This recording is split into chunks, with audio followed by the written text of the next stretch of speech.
Previously on Raw Danger.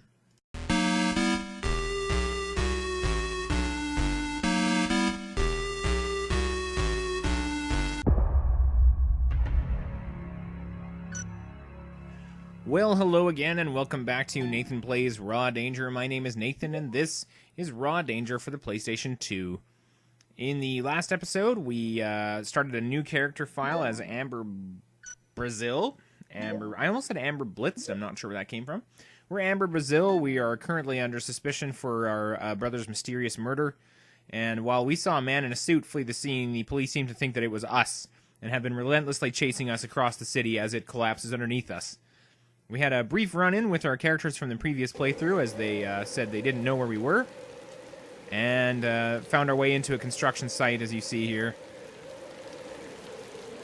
Warming ourselves by the fire before carrying on. It looks like going around the outside of this site is going to be the way forward. I already had a chance to check out the recycle bin, which had nothing good for me in it. I'm still not sure if the bins are all tied together, and something you leave in one shows up in all of them, or if it's just for this part of the game. It's a mystery to me. I tried to eat, but I had nothing to cook the food in, sadly, so decided to move on. Continue my adventure. At a slow pace. See if I can pilot the construction equipment there for some reason. Can't do that. Oh yes, I have a jog button, that's right. Unfortunately, I'm still handcuffed together at this point, and I haven't really had a way to do anything about that. I was able to drape this coat over my shoulders. Ah, looks like here's a way forward. This path around the outside of the construction site. That goes back to the road where the police presumably are looking for me, so I'm just going to head further inland. Whoops. Bit of a tremor there. I tried to be quick on the ball with crouching down for stability and not get knocked over, but I'm not sure if that worked or not. Came close there, teetered, but we're okay.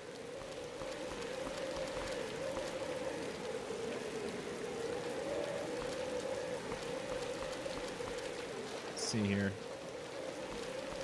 Some rubble has fallen down there, so I guess we're going to head this way by default.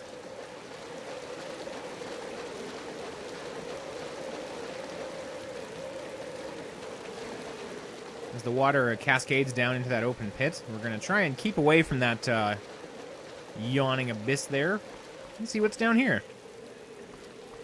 Looks like a dead end, but may be worth investigating anyway. Oh, there's an item. What do we have? But somebody's cool sunglasses. Of course we're putting those on.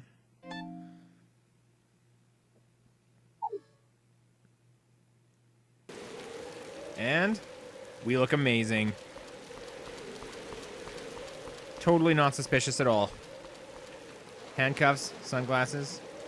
So there's a fence there, and it looks as though we're going to need to split the difference between this outer fence and the building. A little cutscene takes over to usher us into the next area. So that means we're on the right track. We can duck into what appears to be some sort of a car repair place or car dealership here.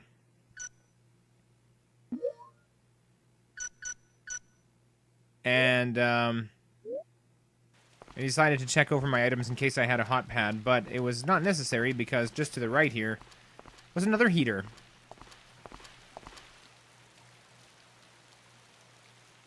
So after warming up and drying off, I decided to investigate the rest of the room. You have to be methodical in situations like this, or at least as much as possible. There's a bit of shrubbery there.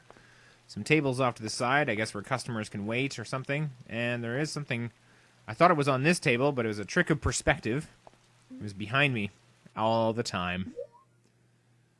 And it's a lighter. That should be handy. I believe I found one of those in the first chapter, but never actually ended up using it. The rest of the room contained nothing, and I wasted a lot of time looking around, so that's why the abrupt cut there. And it's time to continue on. Around the corner, the way opens up to a larger thoroughfare. And I suppose this way up to the roof is going to be my best bet. But suddenly... Go, go, go, go, go, go. And... a bit of bad controllermanship. And I tipped off to the right of that walkway. I believe I had the right idea, but just overshot a little bit, so it was time to try again. And this time...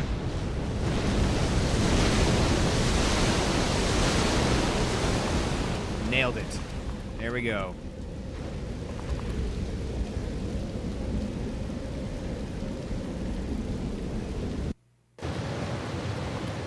Well, the situation certainly seems to be worsening. I spent a lot of time checking out this roof, which had absolutely nothing on it, but it's a big area to cover, unfortunately. So we'll skip ahead to the part where I finally decided to move on.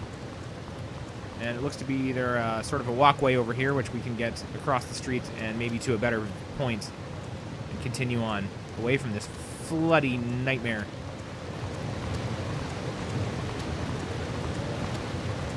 Just got good balance. I have to say I'm impressed for a good hustle while you're walking a slippery metal beam. So a cutscene triggers and Amber decides to take a little break here for a moment. Catch her breath.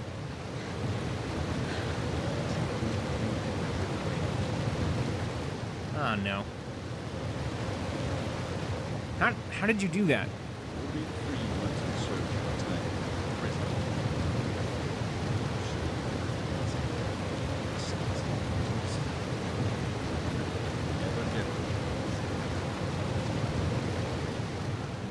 Well, I mean, socioeconomic problems are factors. Oh, got some options here. I didn't kill my brother. Kind of seems redundant right now.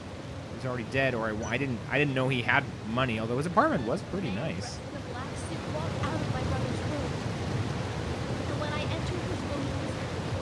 So I tried to tell the truth. By the way, I briefly considered asking how he could be sure that I killed him. But in the end, I really just wanted to know how they got there so soon.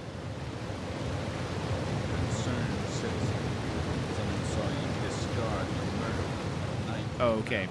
Now, that is difficult to account for. Whoa. Okay, alright, this situation just escalated considerably. But fortunately, the water saves my life. Knocks him away. And I'm able to make good my escape. Time to run. Okay, that, really got out of hand. I mean, he was willing to take matters into his own hands there, and I'm not really sure what to say about that. I mean, and he made it very clear that he disliked me from the beginning, but now we're up to the next level here. Let's see.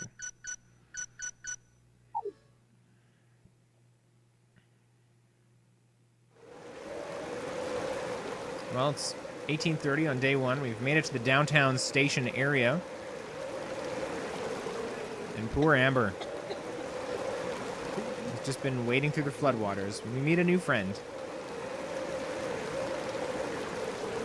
Are you hurt? I'm fine.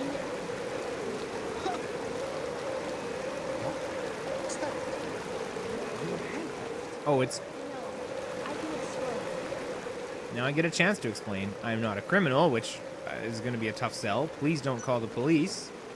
And my boyfriend left them on me in sort of a salacious twist on the truth there. I decided to just try and plead my case. The shades are really, really helping me along here, I think, with my pitch. No, water is coming. Now, it's difficult to notice right away, but there's kind of a visual effect with the rain splattering on their shoulders, but it also tends to follow their shoulders even if they bend down or crouch, which is kind of funny. Looks fine when they're standing upright, but... Yeah, oh yeah, sure. He wants to know what our deal is, but right now we have to keep moving, so I promise to tell him. I mean, why not? Somebody is being nice to me.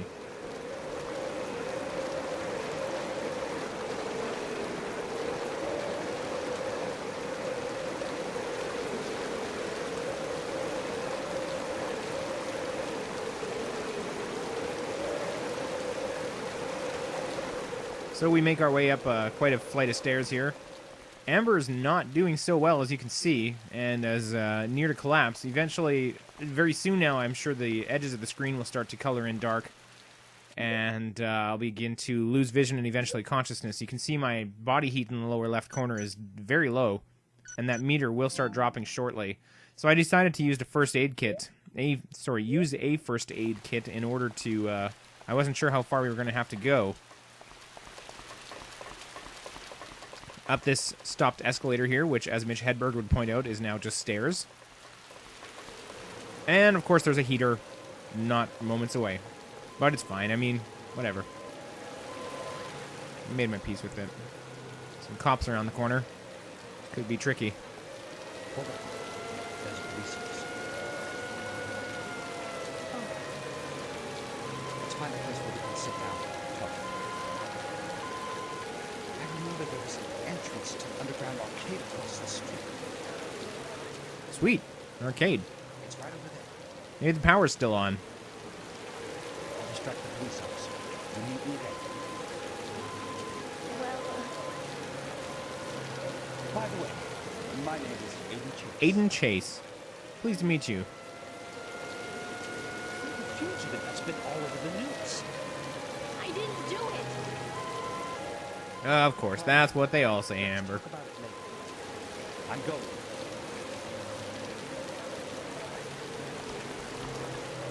Okay, well, first, while you're spazziering with the policeman there, I'm just going to stop in at the OU stand here and warm up my bod.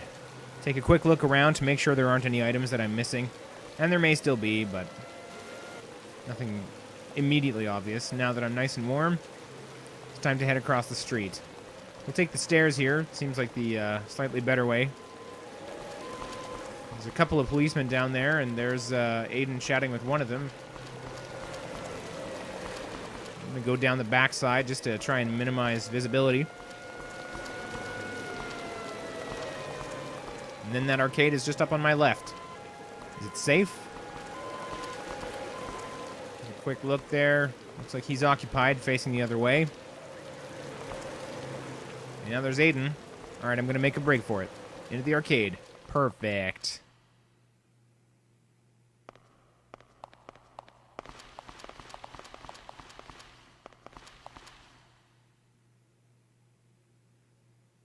And so we decide to Should be able to talk here pop a without squat being disturbed. and Now, have a please, talk. Tell me what happened.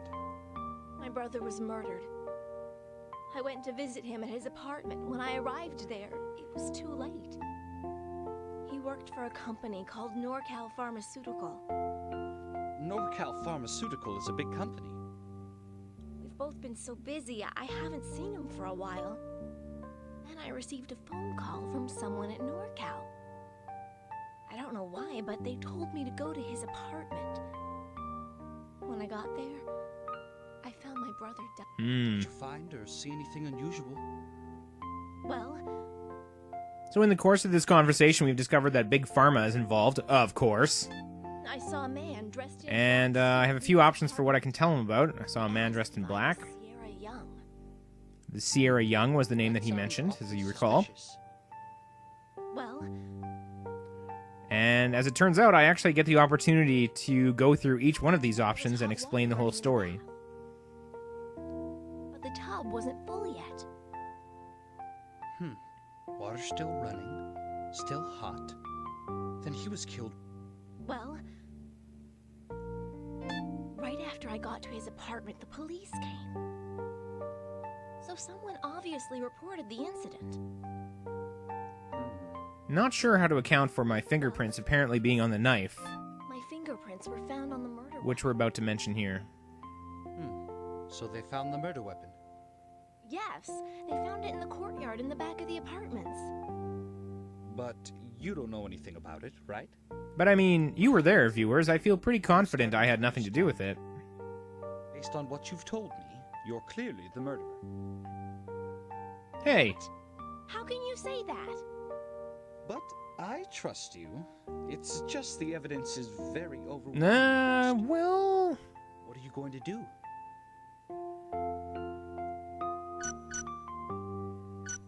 And I'd like to prove that I'm innocent. Vengeance doesn't really seem like my way. I don't know. But I don't really know. I don't know. Just what does one do in these are extraordinary circumstances. Well, I have an idea. Why don't you check your brother's apartment again? Ah, return to the scene of the crime. Won't they be waiting for me? No, I should have asked the other one. Oh. I mean, that seems like obvious that an escapee would go back there, but apparently we're going to do that. We're doing that now. We have new direction in life, and I decide to use the lighter as a light source. No idea whether or not this thing has a finite amount of fuel, as you would expect an actual lighter to, but it is really dark and difficult to see, and so we're going to use it for as long as we can. There's a heating pad off to the side here. Most of the rest of this underground sort of mall train station area has been shut down. It's very similar to the ones we explored earlier. We have some shutters here that we can't seem to open.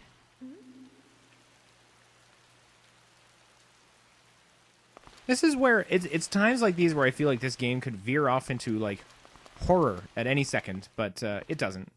Here's an empty bookstore. And it was very big, and I really took my time going through all the nooks and crannies, and once again found nothing, which was kind of sad. It's a nice place, though. Nice store. So we'll skip to us going out the other side.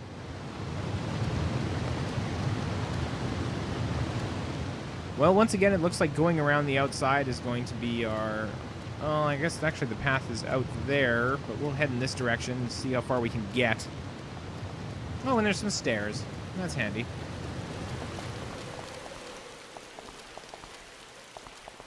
I apologize if my camera work is frustrating. It's sometimes just very difficult to see where I'm going. A food stand has left the heat on, which I used to warm up, and then it was time to try and cross this very precarious situation. Go first and see. I'll let you know if it's safe. Right here.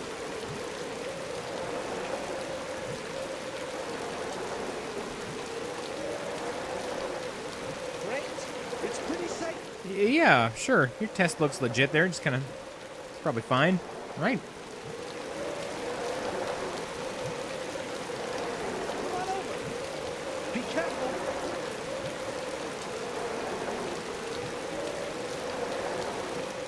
So this is an interesting sort of reversal from the first chapter where I was the guy and I was kind of in charge of scouting the way.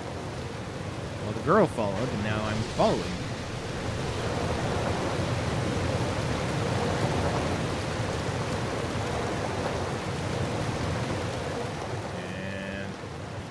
And quick hop. And up the ladder we go. Let's go. I've never tried climbing a ladder with handcuffs on. I imagine it's not simple. I got a little confused about which direction to go in this little brown box that we ended up in. Apparently that goes back outside. But there was a way... Oh, around the corner here. That makes sense. Is it the door? No. Nothing with the door. Up the stairs. Oh, walk into the wall there. I guess these shades aren't really doing me a lot of favors right now. I don't know. I mean, not that they're making the game actually darker, but I have been running into a lot of walls all of a sudden. So it sort of fits with my gameplay style that I'd be wearing sunglasses at night in the dark. That's why I put them on, obviously.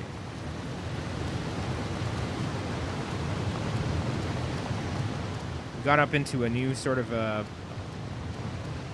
mall area. There were some items in there that I don't think I can get to without a crank, as we'll see up here. There's another reminiscent of the first chapter. There's a spot to insert an emergency handle, but I don't have one in my inventory. And unfortunately, we'll leave this area before I find one. However, I did get a new compass. Fruitcake! Looks nice. Looks tastier than our typical North American fruitcakes. Sorry, what am I saying? This game is set in North America, obviously. So, it's North American fruitcake. Just like the ones you get at Christmas, with strawberries on top.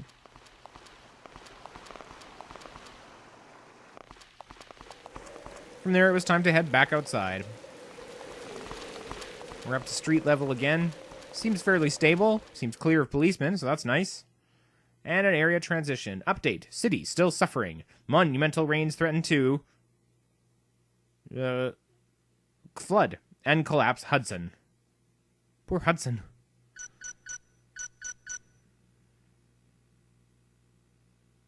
It's currently 10 to 9 on day 1. And suddenly our arch nemesis, Detective Man, has caught up with us. I don't think we actually know his name yet. Stop! So it's time for a chase sequence here.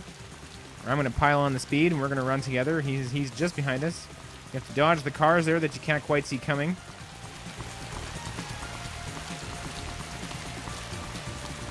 It's a little bit like the wildebeest scene in the Lion King, in the SNES game, anyway. And then down the slope, which triggers another cutscene. Somehow he's gotten ahead of us and gotten his gun out. Again. Just as he's about to execute me, a very fortuitous landslide sweeps him away and into the river. I really don't think we've seen the last of him. But I am able to observe something about the scene. Does he deserve it? I'm not sure. I don't really care if he's okay, so I decided to split the difference, and it came out more casually than I thought it would.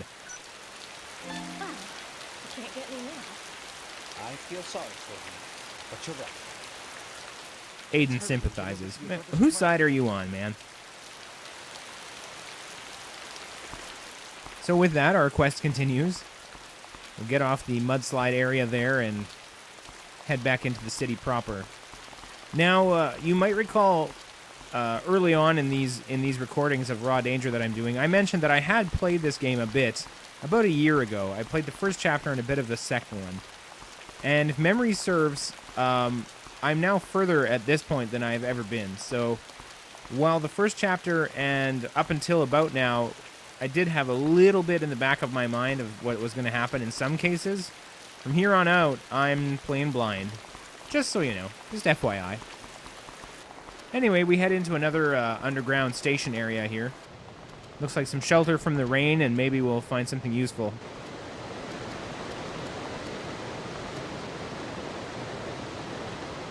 So far, my lighter is actually still holding out, which is pretty impressive, given the circumstances and how much fuel those things tend to have. Oh boy. Yes. Fantastic. My disguise is complete. And if I can just sort of conceal the handcuffs, I'll be completely fine from here on out. Unfortunately, this area is being affected by some tremors at this time, but hopefully that should be fine. There's some sort of a science-looking man out there that we're going to ignore for the time being because there's a heater nearby and we want to get to that first. Can't make any crucial decisions until we're warm. There's another heating pad for later. So I've got a couple of those and a first aid kit now, which should serve me well. And I decided that it was about at this point to call it a video. It's a little bit shorter than my usual episodes, but didn't want to overstay my welcome with it either. So we're going to head over to the... Oh, while I was deciding what to do, an earthquake started and just didn't stop. So hopefully that's okay. That'll be something to look forward to when I load the game up next time. In any case, I look forward to seeing what happens when we return to the scene of the crime and see if we can find something that clears our name and solves the mystery of our brother's murder. I'm sure the giant pharmaceutical company that he works for has nothing at all to do with it, so that's probably fine. In any case, until the next episode, thank you so much for watching, and we'll see you next mission.